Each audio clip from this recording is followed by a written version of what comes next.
አቦ የምንላቸው ከአዳም እስከ ሙሴ ድረስ የተነሱ ናቸው። ምን አለ እግዚአብሔር ይህ ታሰኝቷልና ሞት አላገኘም። ምን እስካሁን አለመታከም ያሱ ከግዚኦ ታቻለ ኢዮብ እንደታከሰ ሰምታችኋል። እግዚአብሔር እንደፈጸመለት አይታችኋል። የመጨረሻው አምላክ ፀሐይ ተናበበን። የፀሐይ ኪዳን ወዲህ ያሉ ቅዱሳን ልጆች ሆነው ቅዱሳን የሆኑት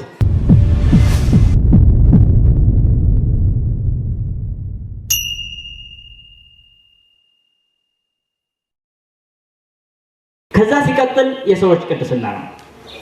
ሰዎች ደግሞ በተፈጥሮ በአዳም በሔዋን በኩል ያገኘነው ቅድስና አለ። ከዛ በኋላ ግን በበደል ምክንያት ብዙ ነገር አጥተናል።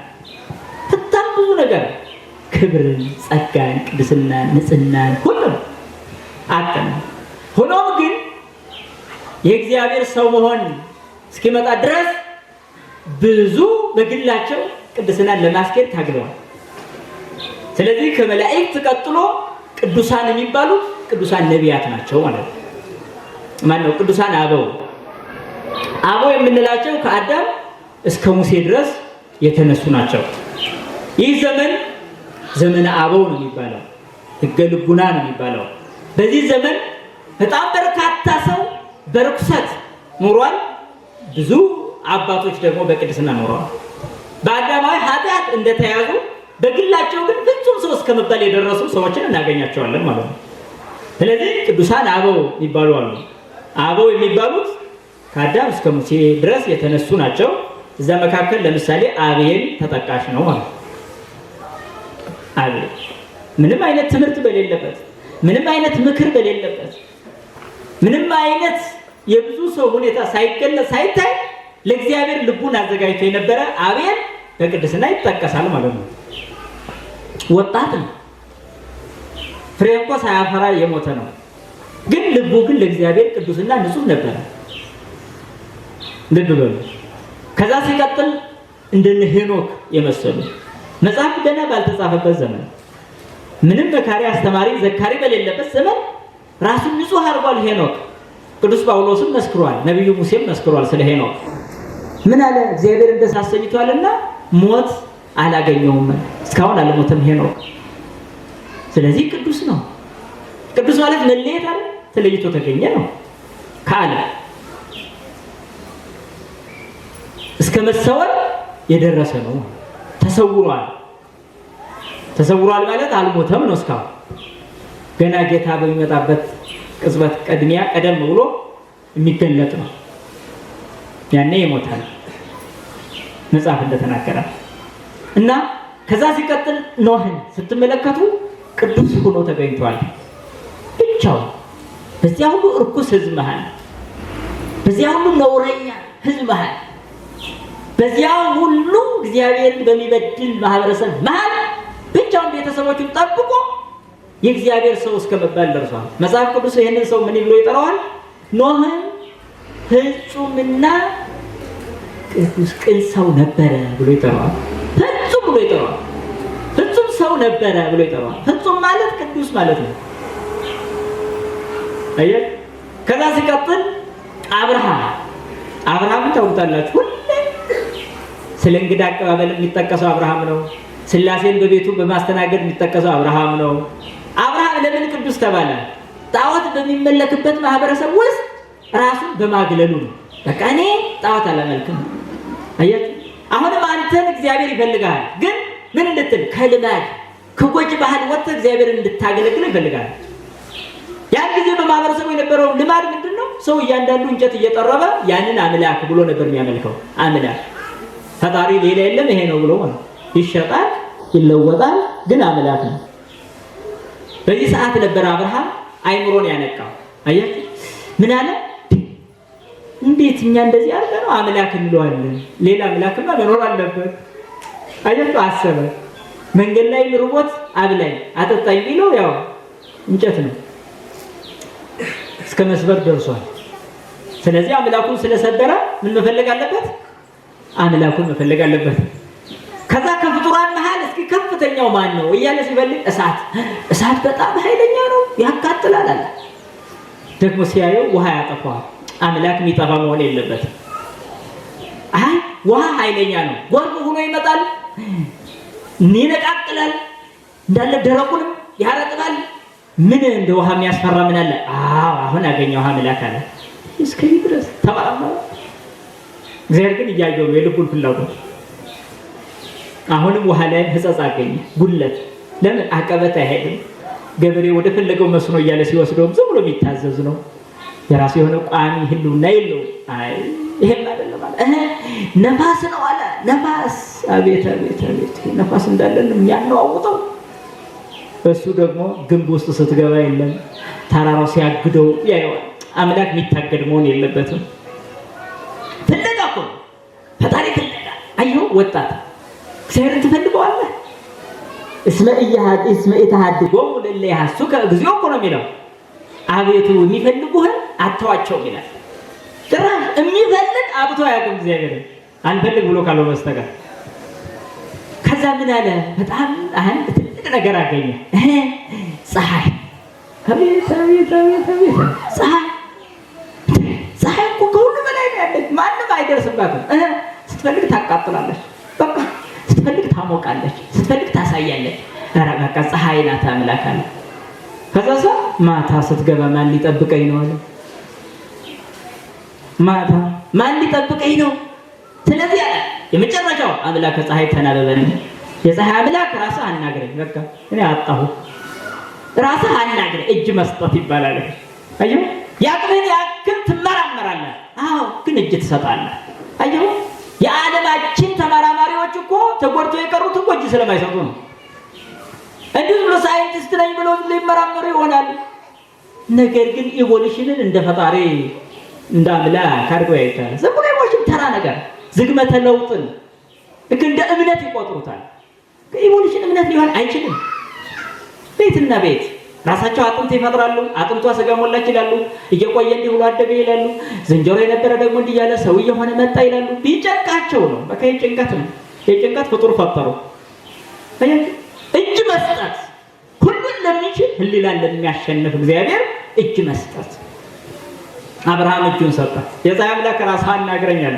በሰዓት እግዚአብሔር ድምፁን አሰማ። አብርሃም ከሀገርህ ውጣ፣ ከዘመዶችህ ተለይ፣ እኔ ወደ ማሳየህ ምድር ሂድ አለ።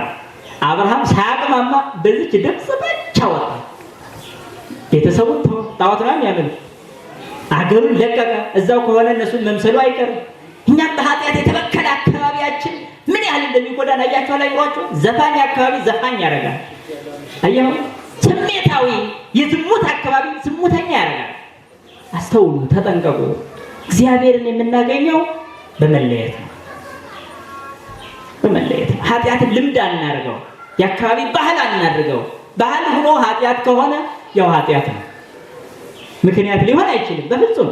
አሁን ልጆች ራሱ የሚያድጉበት ማህበረሰቡ አካባቢው ምን አይነት ነው? ባልና ሚስቱ ምን ይመስላሉ? ልጆች እንዴት ነው የሚያድጉት? ጠባያችሁን፣ ስሜታችሁን፣ አነጋገራችሁን፣ የፊት ቋጠሯችሁን እያዩ እንዴት አድርገው ነው ቅዱሳን የሚሆኑት ልጆቻችሁ? እግዚአብሔር ቢፈልጋቸው እንኳን ለእግዚአብሔር አሰጡም። የእናንተ ክፋት ያስረዋል ልጃችሁ። ስለዚህ ነው ወጣቱ ካሁን ጀምሮ መቀደስ ያለበት፣ ነገ በትዳር ህይወቱ የተቀደሱ ልጆች ለማግኘት ካሁኑ መቀደስ፣ ካሁኑ ራሱን ማስተካከል፣ ፈቃዱን ለሚስቱ መስጠት፣ ሚስት ደግሞ ፈቃዷን ለባሏ መስጠት።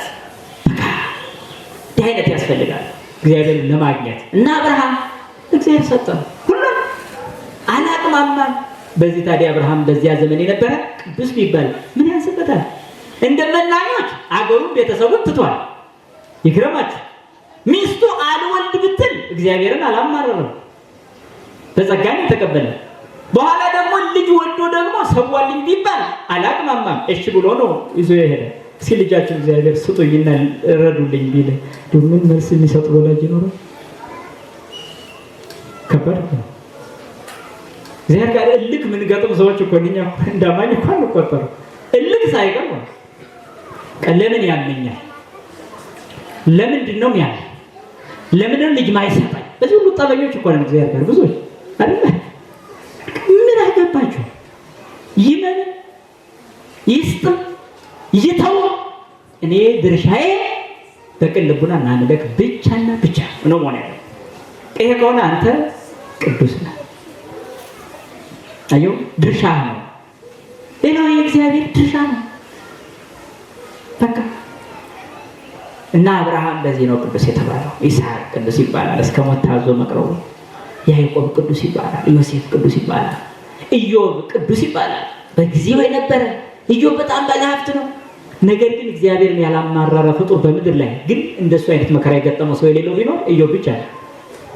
መጽሐፍ ቅዱስም እንዲህ ሲል ነው ቅዱስ ያዕቆብ በምዕራፍ 5 የመሰከረው፣ እነሆ የታገሱትን እናመሰግናቸዋለን።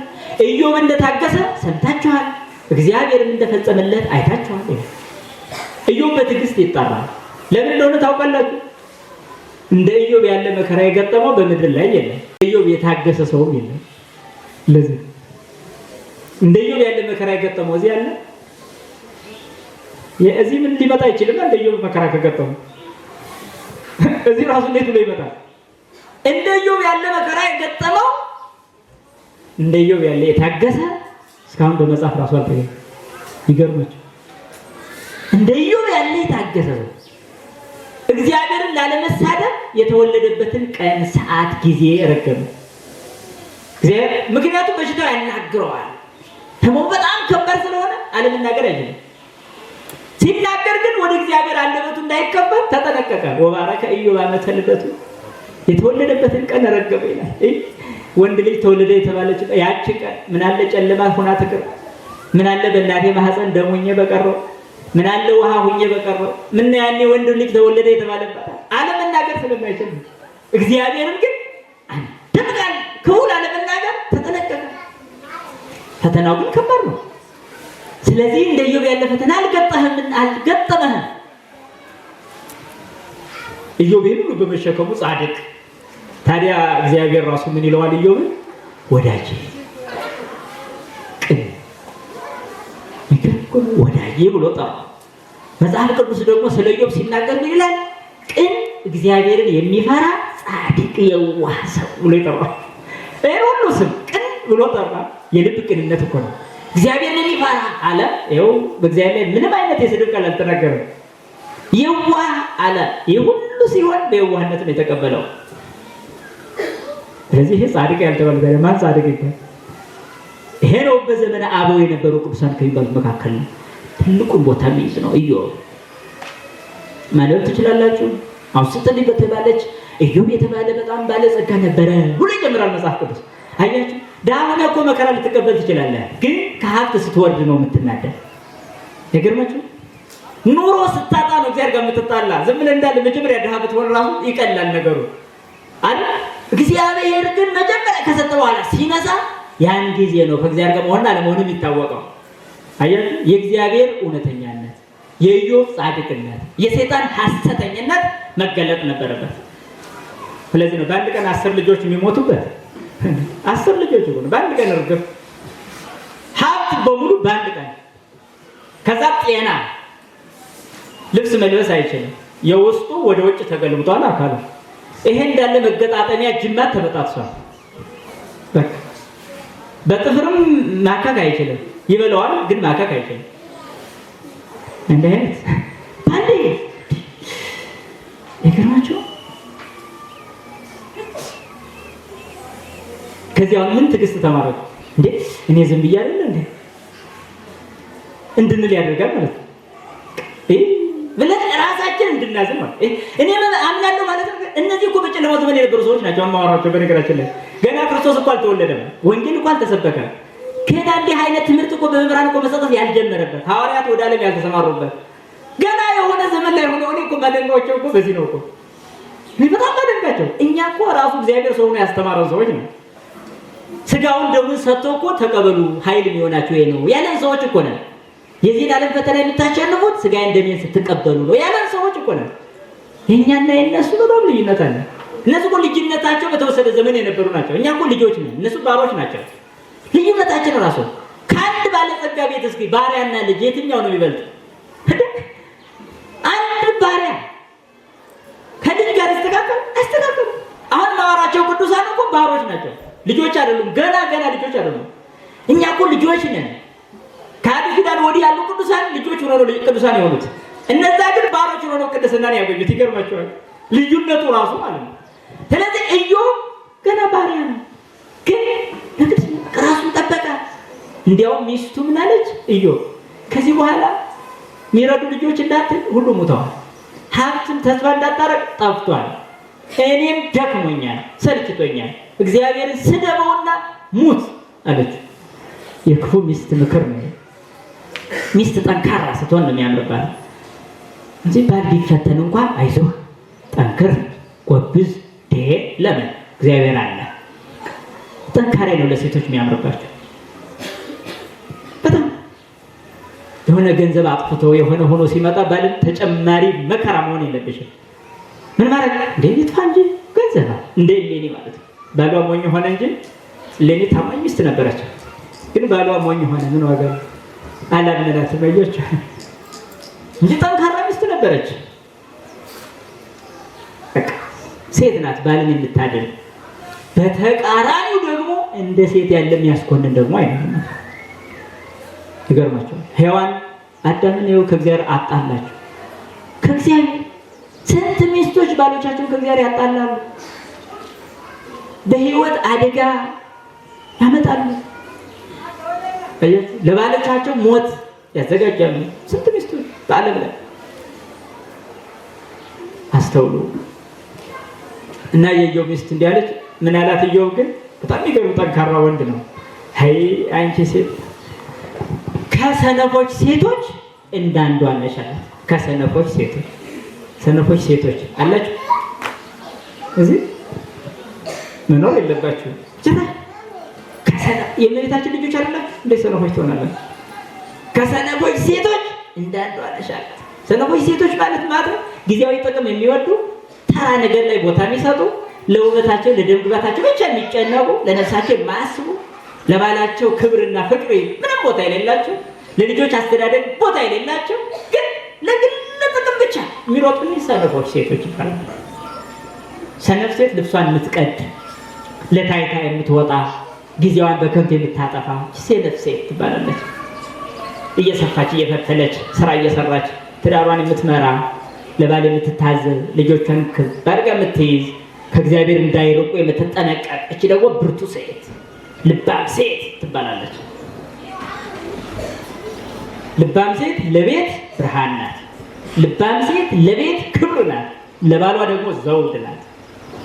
ልባም ሴት ከተገኘች ሀብት፣ ንብረት፣ ባለጠግነት ከእናት ከአባት ይወረሳል። መልካም ሚስት ግን ከማን? ከእግዚአብሔር ይወረሳል።